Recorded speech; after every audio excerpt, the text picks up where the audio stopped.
Do, re, mi, fa, sol, la, ti, do. Do, ti, la, so, fa, mi, re, do. So if do is your 1, 1, 2, 3, 4, 5, 6, 7, 8, 7, 6, 5, 4, 3, 2, 1. And then if you can memorize what pitch goes with that number, do, mi, re, do, 1, 3, 2, 1, 5, 4, 3, 2, 1, 5, 1, 8, 1, 8, 1, 2, 3, 2, 1, 5, 1, 5, 4, 3, 2, 1,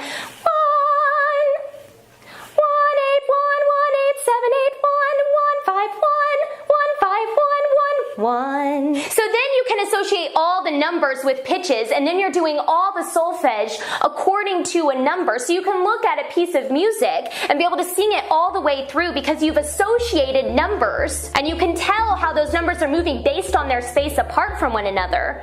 And you can sing an entire piece based on a number system.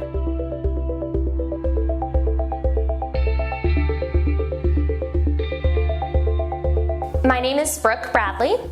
I graduated from Oklahoma City University and I got a degree in music, and my specific study of interest was opera and musical theater.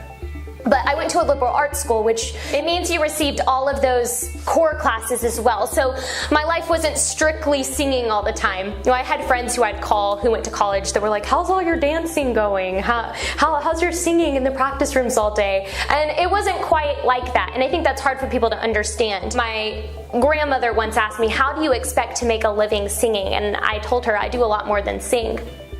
I think performers do not lack intellect. They need intellect in order to create. And that's kind of what my college taught me. So on top of your regular college algebra class, US history, English 1, English 2, creative writing, on top of all of those classes, I focused in on one creative art form. And really, I used all those other classes, all those core classes to enrich my art. You know, art isn't a lack of knowledge. Art is expanding beyond knowledge. Art takes knowing something and then creating something off of that. When I graduated college, the idea was to move to New York and to make a job singing opera. And I was in my first full-scale professional level opera as a junior in college. And I played the role of Jackie Kennedy in the opera Jackie-O. And it was intense. Her story is intense, which made it difficult, but it's also an intense lifestyle. They don't call them starving artists for nothing. They give a lot of themselves.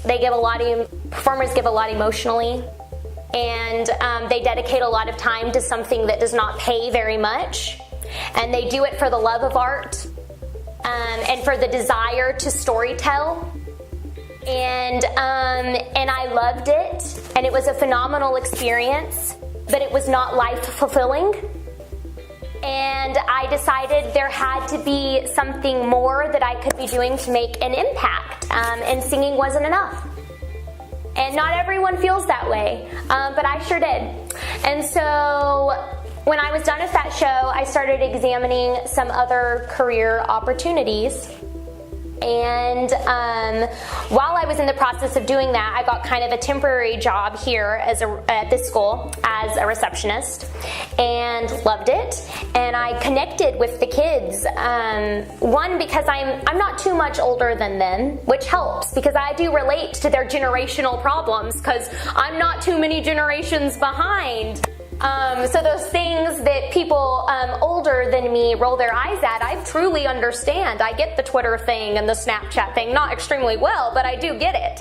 I found that a lot of students feel disconnected from their teachers. Like their teachers and them are worlds apart, and their teachers are just there to teach them.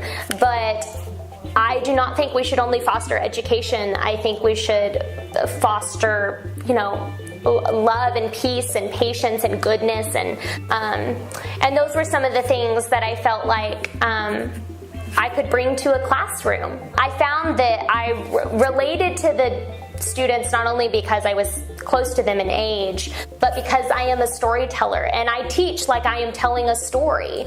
And it reminds students that what they're learning is not just facts. We're not just trying to shove information down their throats. We're actually trying to explain to them how that information is going to pertain to the world out there and better prepare them for what is to come, college and a job.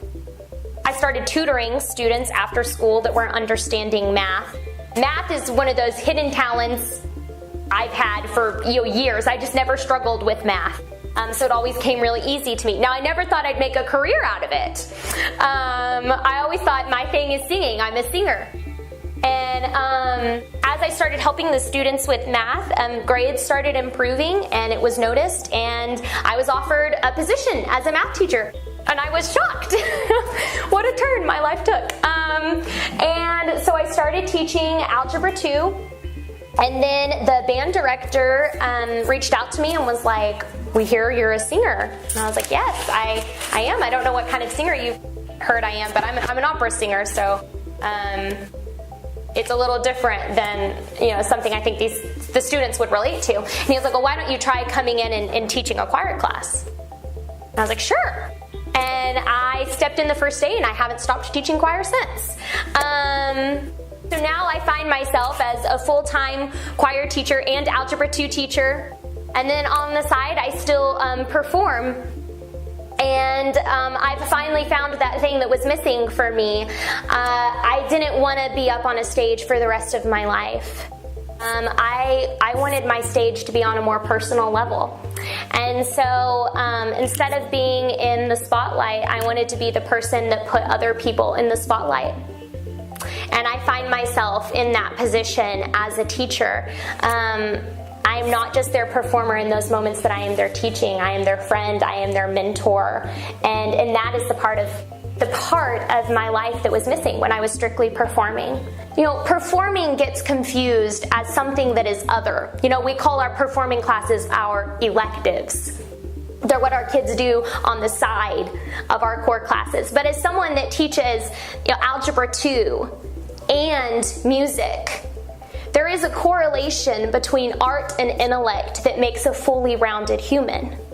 I think music is a form of creativity that builds on intellect. I think there should be a melding of our intellectual classes and our artistic classes. And as a teacher that teaches both, I can see many correlations between them. Teachers that can't find ways to apply art to their class maybe aren't researching enough, because the world is amazingly full of resources. Our browsers and internet searches can pull up so much useful information. I get most of my extra activities that I do in class strictly from other people who have posted about it or blogged about it, or it's worth it to use the things that other people have succeeded in doing and to implement them into your class.